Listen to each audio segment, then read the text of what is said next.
Hello hi welcome to M J vlogs. ఎవరైతే మన ఛానల్ని ఫస్ట్ టైం చూస్తున్నారో లైక్ చేయండి, షేర్ చేయండి, సబ్స్క్రైబ్ చేసుకోవడం మర్చిపోకండి. ఏంటి గ్లో గార్డెన్ అని చెప్పి ఇది చూపిస్తున్నానని చూస్తున్నారా? మనకి గ్లో గార్డెన్ వెళ్ళకముందే మనకు ఆకలేసింది అనమాట. మా వారిని అడిగాను ఏవైనా ఇప్పించండి అంటే పానీపూరి తిందిగాని నడు అన్నారు. పానీపూరి దగ్గరికి వెళ్ళిన తర్వాత ఇదేంటో మసాలా పాపడంట, ఎప్పుడు ట్రై చేయలేదో ట్రై చేద్దామని చూశాను. మేకింగ్ అయితే చాలా కలర్ఫుల్గా ఉంది, టేస్ట్ కూడా చాలా బాగుంది. మనకి ఏవైనా కొత్తగా ఐటెం కనిపిస్తే ఇంకా తినేయడమే అనమాట. ఫుడ్ విషయంలో నాకైతే భలే టేస్ట్ అనిపించింది. నేను ఫస్ట్ టైం ట్రై చేస్తున్నాను, టేస్ట్ అయితే చాలా బాగుంది. ఎవరైనా తినాలనుకుంటే మన ఆర్టీఓ ఆఫీస్ ఉంది కదా లాలచెరువు దగ్గర, అక్కడ ఉంటుంది ఈ చాట్ బండి. ట్రై చేయండి, చాలా టేస్ట్గా అయితే ఉంది.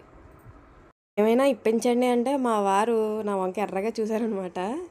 ముందు గ్లో గార్డెన్ నాడు అది అయ్యాక ఇప్పిస్తాను అన్నారు. సరే అని ఇంకేదో కాంప్రమైజ్ అయ్యాను.